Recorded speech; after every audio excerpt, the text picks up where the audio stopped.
Greetings and welcome to the Philosopher's Games and the first episode of Too Long Didn't Read, a short review format. I do this because I have very limited time now and next week, so no videos will be coming out, but I want to get out at least one Ashes of Ariandel video, so a good opportunity for a quick look at the first Dark Souls 3 DLC. I try to keep it spoiler-free or as spoiler-free as possible, but I will show some footage, so if you don't want to see anything, you should stop here. I will talk very general about elements of this DLC, so if you have played it, you hopefully know what I mean. If not, you get the point, but not how exactly it works in the game.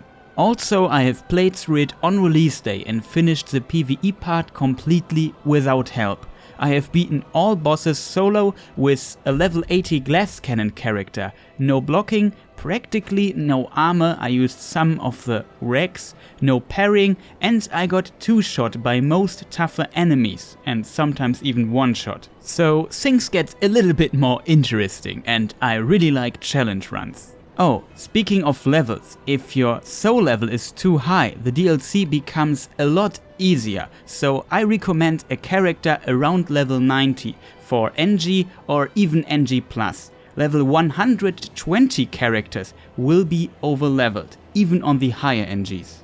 Let's start with what I like. As you probably already know, Ashes of Ariandel plays in a snowy world that is very reminiscent of a certain level in Dark Souls 1, which was one of my favorite levels. Saying this, I obviously like the setting and atmosphere of the new DLC, but also the idea behind it. Another part I like is that this DLC has a lot of voice acting compared to the other Dark Souls DLCs. I think there are about 7 characters and its quality is comparable to the main game, which is also a plus and helps building the atmosphere and setting. The enemies in Ashes of Ariandel are often somewhat focused around the idea of mini-boss-like encounters, which can be fun and have sometimes a big variety of moves and interesting ideas. Also, exploring is a big part in this DLC and most of the time well implemented. The final boss of the DLC is very solid and challenging, also the fight can take some time. Like in the main game, animation and presentation wise, it's an incredible boss fight with tons of moves and a huge variety. Now, with reading between the lines, you can probably think of what I don't like. Let's start with something less obvious. This DLC feels incredibly short. If you are going the right way, you can beat it in between 2 and 4 hours. Put maybe another 1 or 2 hours of exploring on top of that and you are done. For $15 or 15 euros, that feels a bit out of proportion in direct comparison with the previous DLCs of the other Souls games.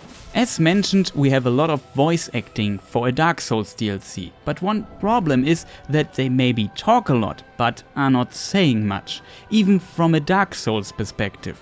The end of this DLC feels a bit unsatisfying, and I know that Souls is very vague in its story and background story, but this one is next level vague.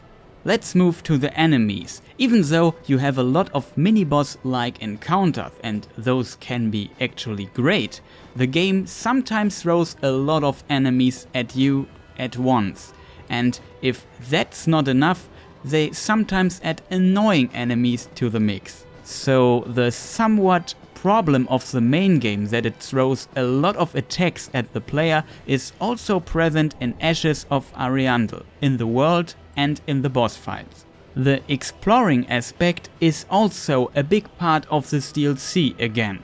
Sometimes, and this is just a minor issue, shortcuts and ways feel a bit forced, comparable to the main game, like if they had read too many YouTube and Reddit comments and now implementing shortcuts so they can say, here, we have all these shortcuts in our game now. And my last complaint, this game has not many bosses. One of them is very easy and also not very interesting. But at least the last boss is much better and will compensate for some of the DLC's problems, at least for some players. but I have my complaints about this boss too, and I mean mechanic wise. Some elements are not very unique, others are not much fun, and again other elements become flat out boring after some tries. Also, there is sometimes a strange disconnect in the boss's variety.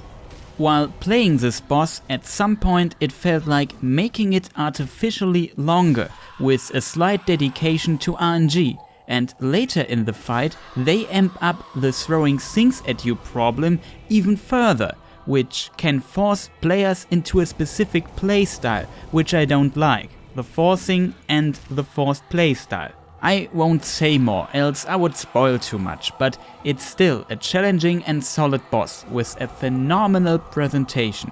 My final conclusion: I had fun with the DLC, it's really solid, and I have seen worse DLCs content-wise, but in the sphere of Dark Souls DLCs it is for me the weakest one, and I know all Dark Souls DLCs. Ashes of Ariandel handles some elements incredibly well, but others not so much. Some smaller problems of the main game are still present here, and if you don't like the last boss, then you are pretty much screwed.